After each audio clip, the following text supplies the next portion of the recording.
If you enjoy this video, please consider giving a thumbs up. It really helps the channel. And if you have any ideas for future videos, share them in the comments section below. This original bedtime story is made possible thanks to Slumberland patrons. If you would like to support this channel, you can find Patreon details in the description and on my channel homepage.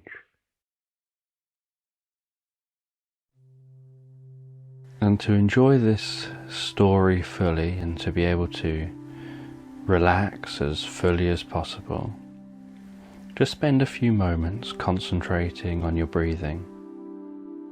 Concentrate on breathing in and then giving a nice long breath out. That's right. And just take a few comfortable deep breaths like that, and with your eyes closed, lying there relaxing, paying attention to those in-breaths and those out-breaths. You can really begin to feel the relaxation flooding into your body.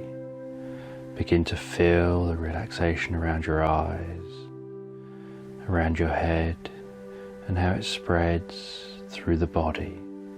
And I don't know whether it spreads from the head down or from the center of the body outwards, or perhaps from the fingertips or from the feet.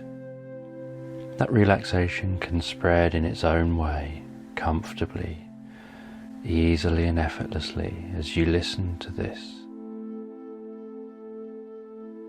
adult bedtime story. That's it. And after a while you can begin to forget about focusing on the breathing as you focus more on the story. And then as you drift off comfortably asleep. So this story is a story about a prince. He's got a wonderful father, the king, who's a kind person who everyone throughout the land loves. So the prince wonders whether when he's king, he'll be as good as his father. And at the moment, the prince doesn't feel that he's got a sense of purpose. He lives in a beautiful palace. The palace has high walls, grand gardens, beautiful colours everywhere, echoing corridors, exquisite decoration. And yet he doesn't feel he has a purpose, just as the prince. He knows his father, the king, has a purpose, and he hopes one day he'll be as good as his father. But as the prince, he's unsure of what his purpose is. And as the king's son, he's always had a privileged position. He's always been able to get whatever he wants and lead a life of extravagance, and never wanted for anything. And every day the prince goes to a window in the palace. He gazes out through the window across the land. He looks over in the direction of the mountains beyond the forest. And he wonders what life beyond the palace grounds is like. He can see all of the people in the land going about their day-to-day life. Every day he can gaze over beautiful sunrises and beautiful sunsets, admiring the changing colour of the sky. He looks over at the tops of the trees of the forest. He looks over at the distant mountains. He finds it a beautiful view. And when he gazes out over the forest, over the mountains, he lets his mind wander. His mind often wanders to what it must be like out beyond the grounds of the palace. He wonders what it must be like. He wonders what adventures could lie beyond the walls of the palace. He wonders what other people are getting up to. Because he's aware that every single human being throughout the land has a story of their own. And he wonders what are the differences between those people out across the land and those people within the palace. Because the people across the land appear so poor. They appear like they have nothing, and yet they always appear so happy. And it surprises him how happy many of them seem when they have so little. So one day, when gazing out of the window, the prince decides to set out. He decides to go on an adventure. Decides to go on an adventure into the unknown. The prince decides that he doesn't want to be stuck within the palace grounds anymore. He's not going to find a sense of purpose while he's stuck here.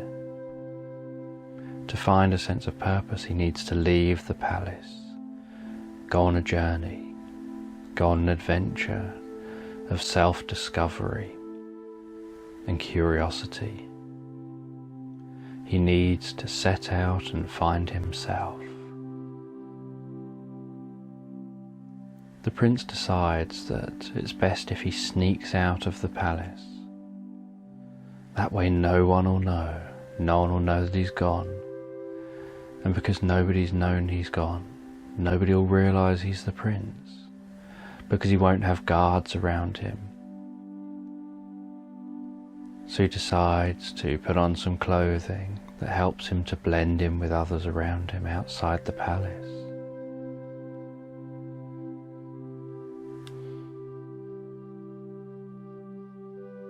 And he decides that when he leaves, he's going to leave his problems behind in the palace, because they'll always be there waiting for him when he comes back. And he wants to be able to solve his problem of what is his purpose, and to do that, he needs to go and find the answer from his journey. So he leaves the problem behind. He waits until it's really late at night,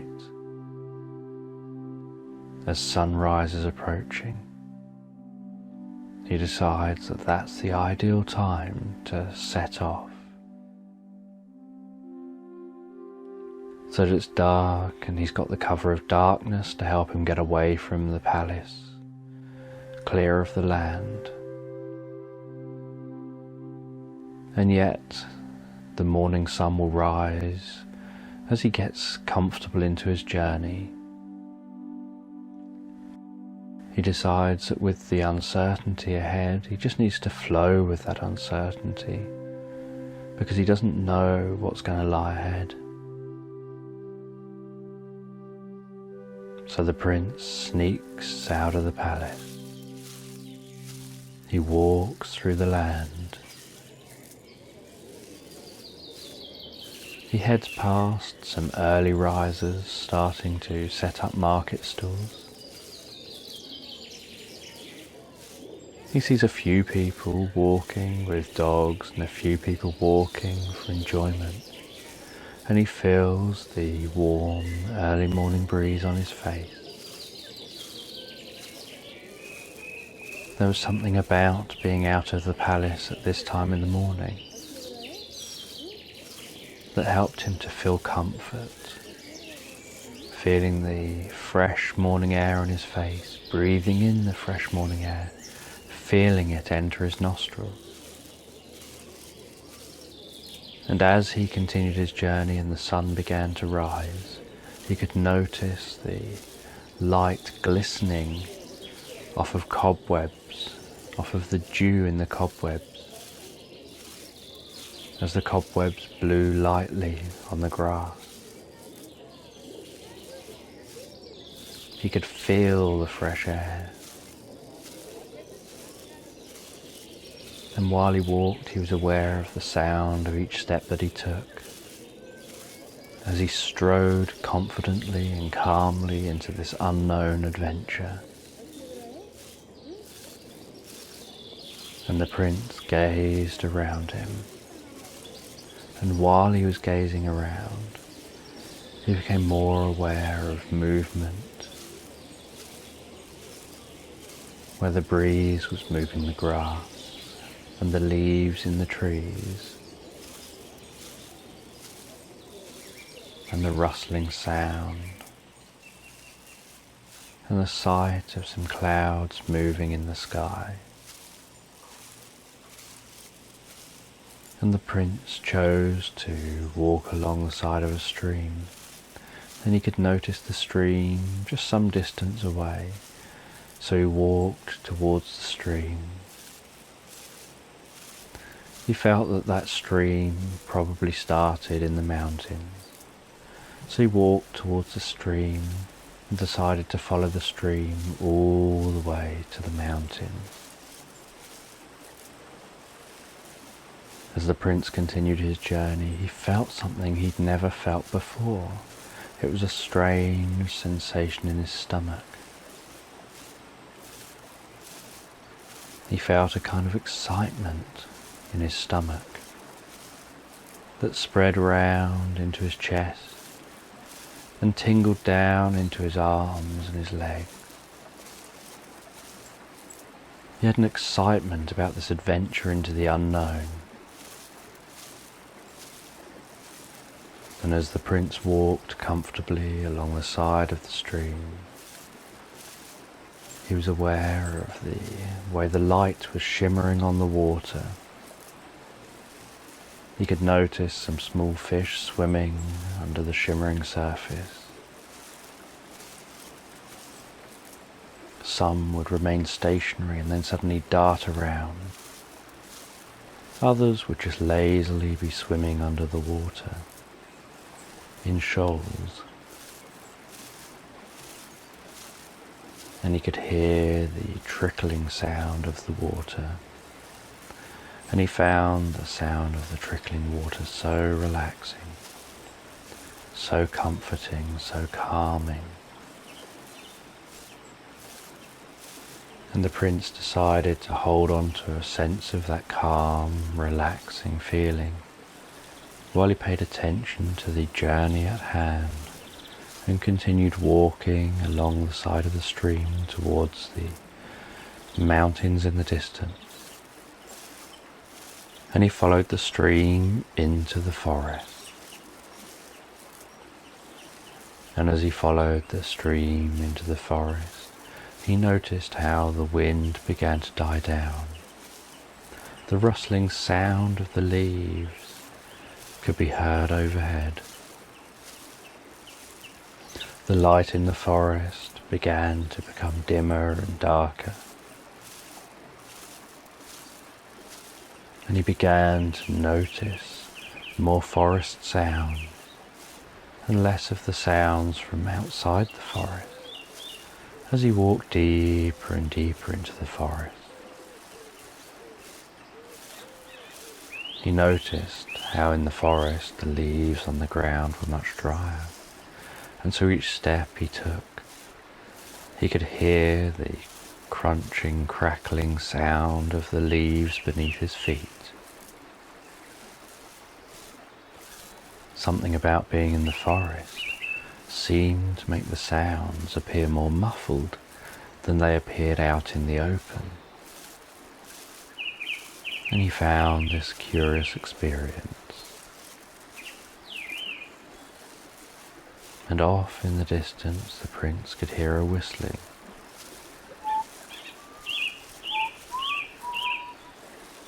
So as he continued walking along the path, he wondered who would be out there, who would be out in this forest whistling. He was curious to discover and find that out. He felt the whistling sounded a little jolly, so he decided it was safe to go and investigate. The prince decided that he should trust the decisions that he made, because he was sure that any of those decisions could be the decisions that help him to find the answer to the reason he left the palace. So the prince continued walking and walking, deeper and deeper into the forest, and as he walked, he continued to have this sense of being followed. He didn't know what was following him, but he had this sense that something was following him, that someone was there, that they were close behind. After walking for what seemed like many hours, the prince finally caught up with the person who was whistling, and he looked over to where the whistling was coming from, and he saw a wise one.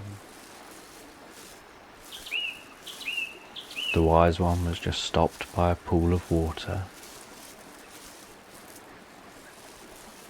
He could notice how the stream was trickling into this pool of water before flowing away from the pool of water. So he approached the wise one and he asked, "What are you doing here?" And the wise one replied, "He often walks out into the middle of nowhere. He walks out into the middle of the forest to be able to relax and hear himself think." The prince wondered to himself, why do you need to walk all the way out here just to relax and hear yourself think? Couldn't you just sit at home and sit quietly and hear yourself think?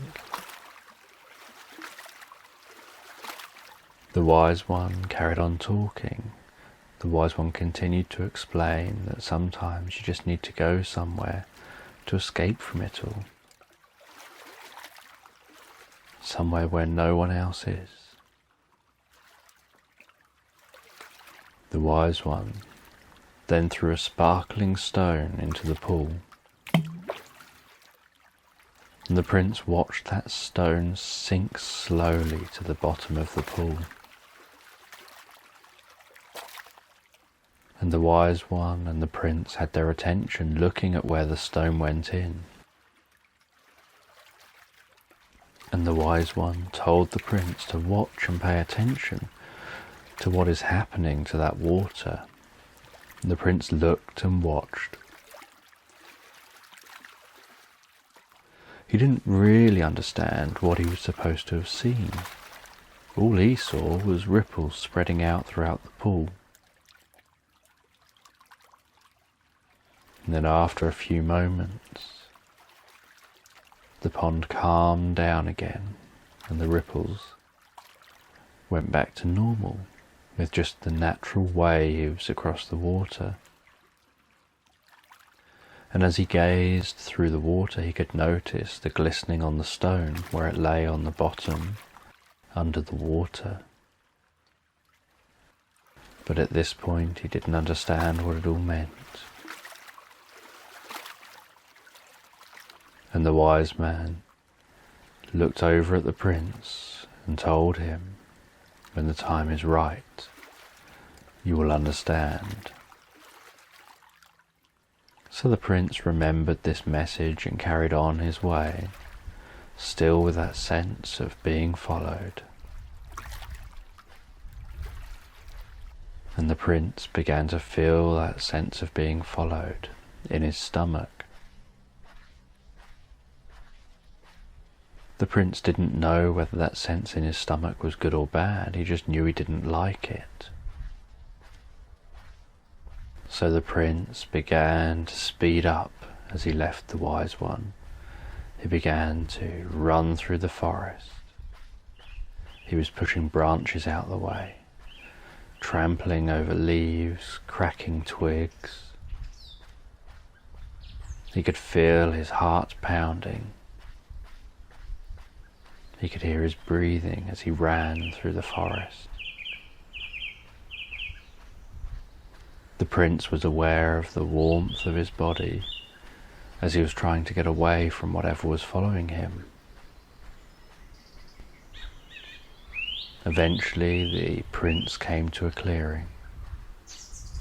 He ran to the other side of the clearing, turned and looked. He knew that whatever was following him would have to come across the same clearing that he just came across. And he looked, and he looked. He could still hear his heart pounding, his deep breathing. And he looked. And he noticed his sweating as he tried to now calm himself down. And as he looked, he eventually saw something coming out into the clearing. He noticed the eyes first, then the nose. And then he noticed it was a wolf. And this wolf had clearly been the creature that had been following him. The prince didn't know much about wolves. He'd heard stories. He'd heard stories about wolves attacking people, so the prince was scared. And he was angry that he'd managed to be followed. He became really disheartened at the thought that anything could happen now and there was nothing he could do. And at this point, the strangest thing happened to the prince.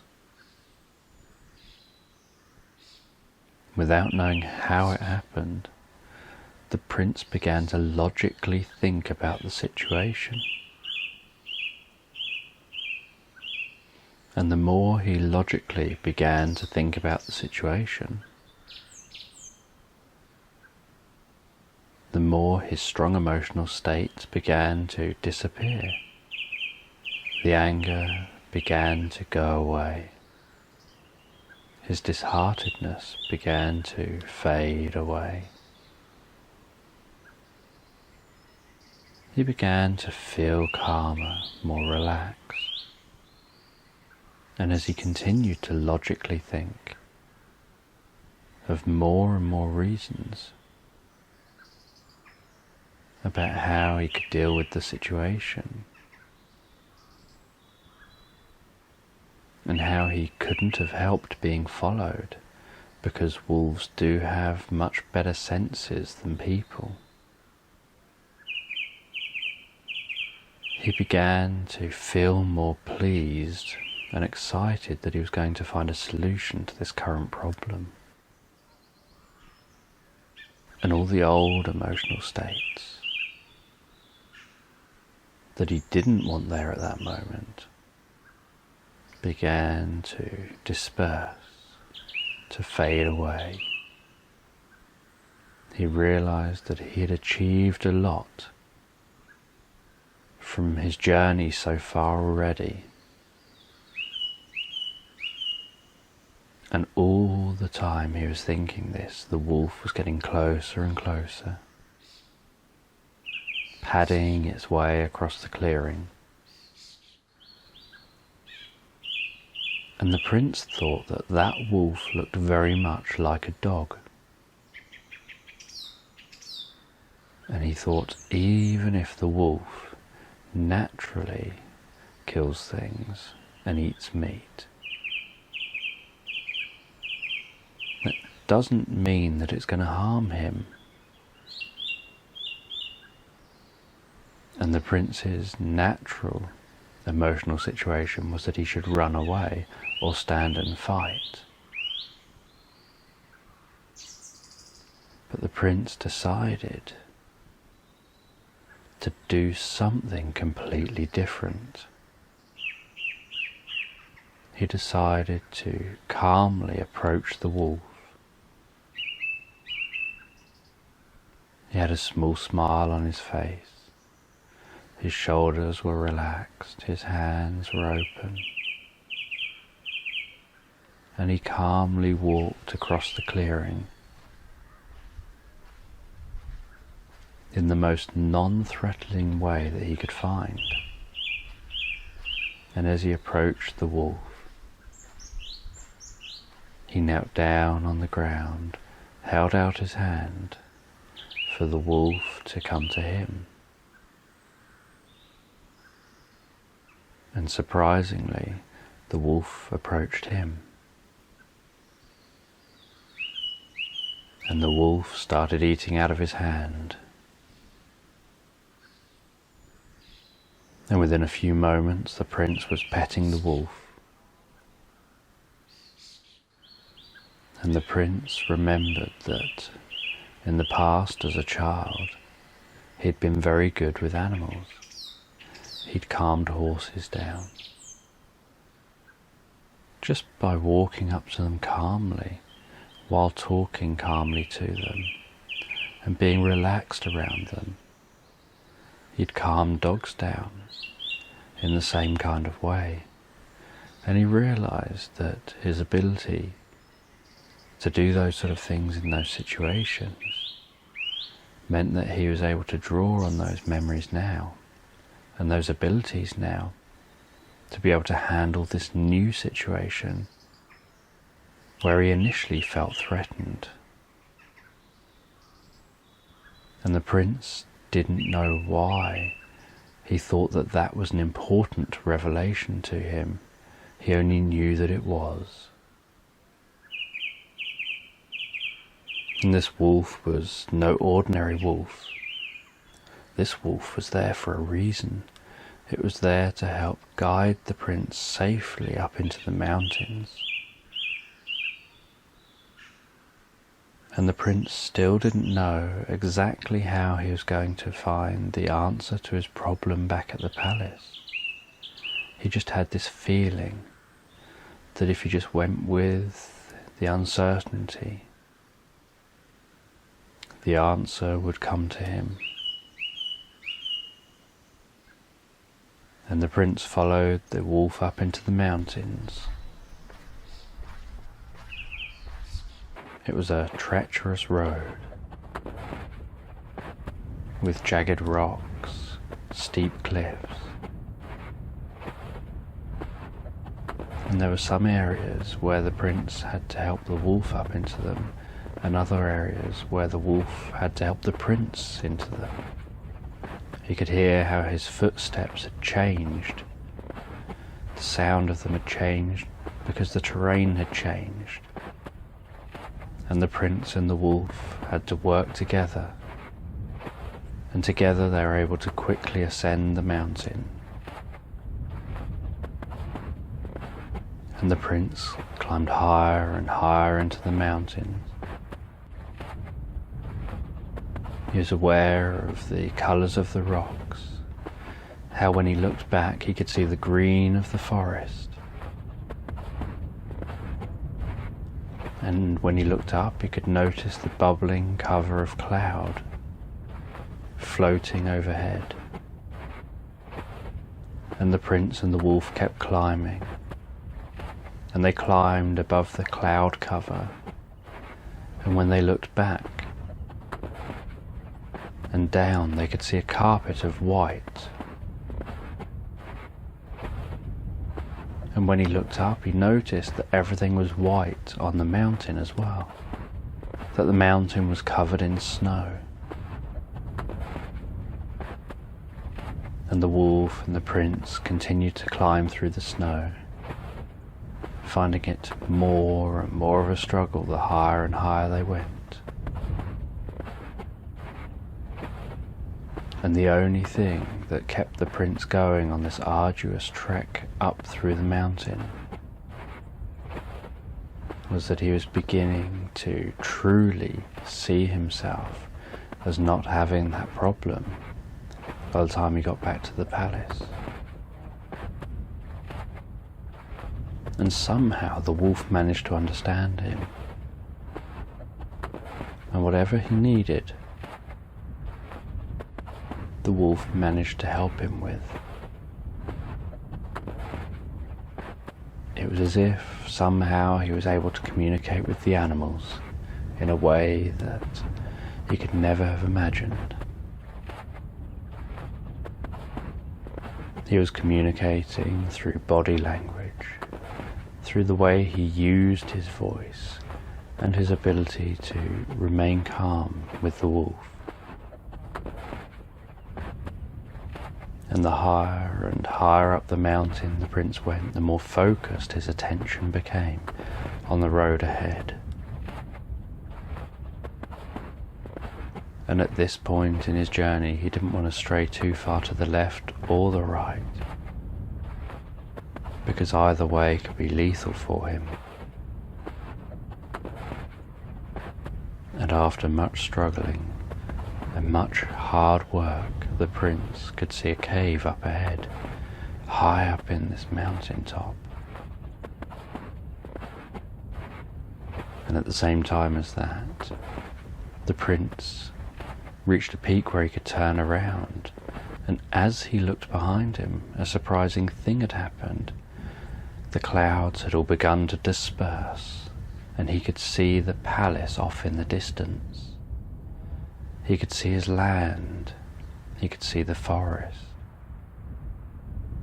and he could see multiple paths that he could have taken up the mountain, and he could see the stream where it entered into the forest.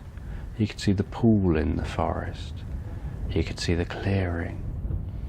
He could see the stream carrying on out the other side of the forest, off in the direction of the palace. And as he looked out towards the palace, he knew that somewhere over there was that old problem that he'd left behind. And now he was so far away from it, and up a mountain with this new perspective.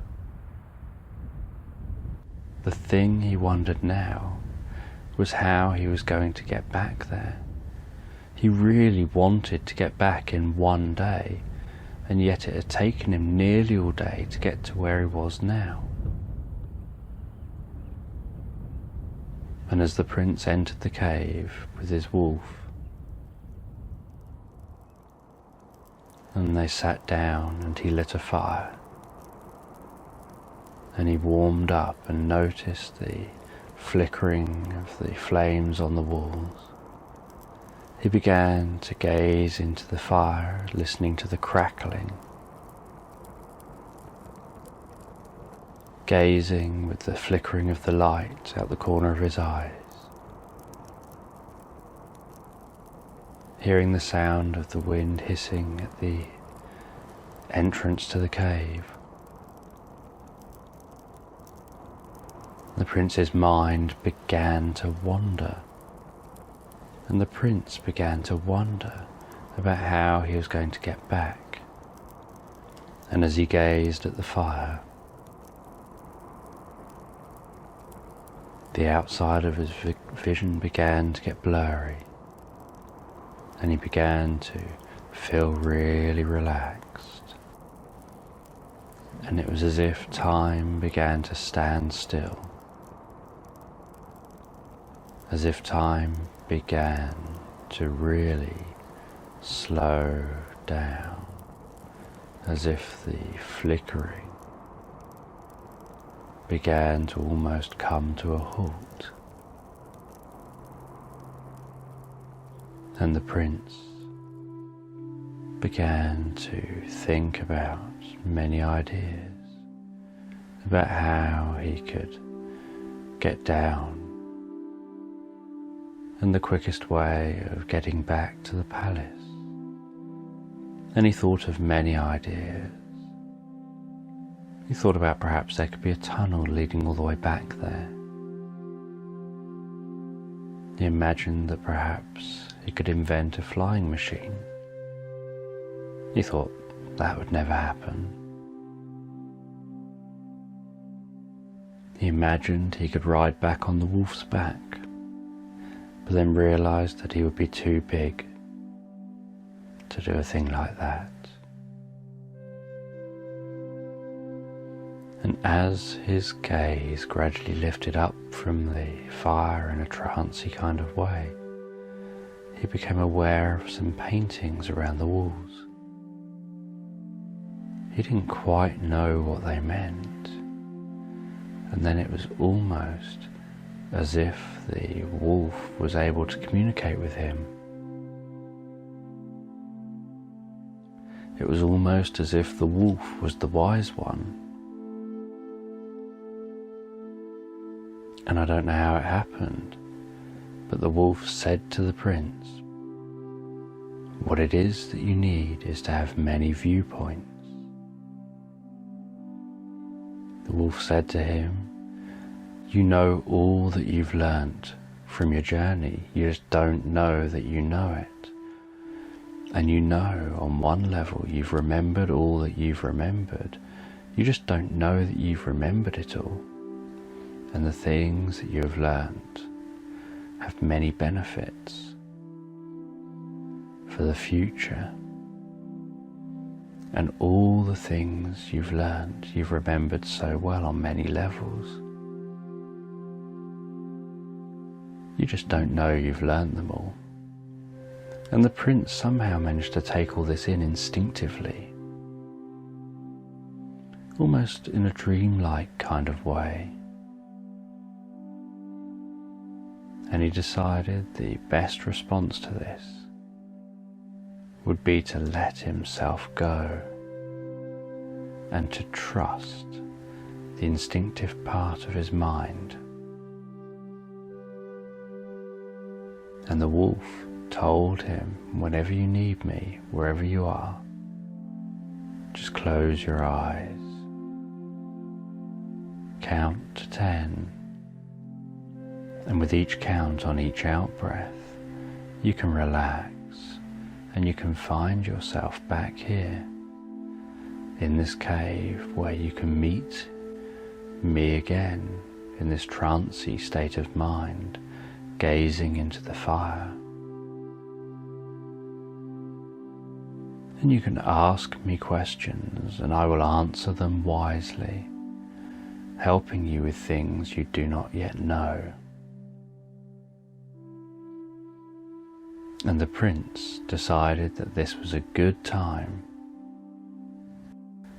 to begin to take that leap of faith. He could honestly and fully see himself as not having that old problem that he came here to sort out. He didn't know yet how it was going to sort itself out and go away. He just knew it was no longer going to exist. He thought to himself, all he needs now is to think creatively and see many different viewpoints. The prince stood up. He backed up in the cave. He took a few deep breaths and then he ran. He ran like the wind. He ran faster and faster. And the wolf just watched as he ran past the fire, past the wolf towards the entrance of the cave, and he ran and he ran. And as he reached the entrance, he just jumped. And as he left the cave, all that was below him was nothing. He was aware that somewhere beneath the clouds below him was the mountain and the forest. And as the prince fell, he hoped that this leap of faith worked out. He was trusting his instinctive part of himself, and as he fell through the clouds, he closed his eyes and relaxed. And as he relaxed, he felt a tingling feeling throughout his hands and in his body.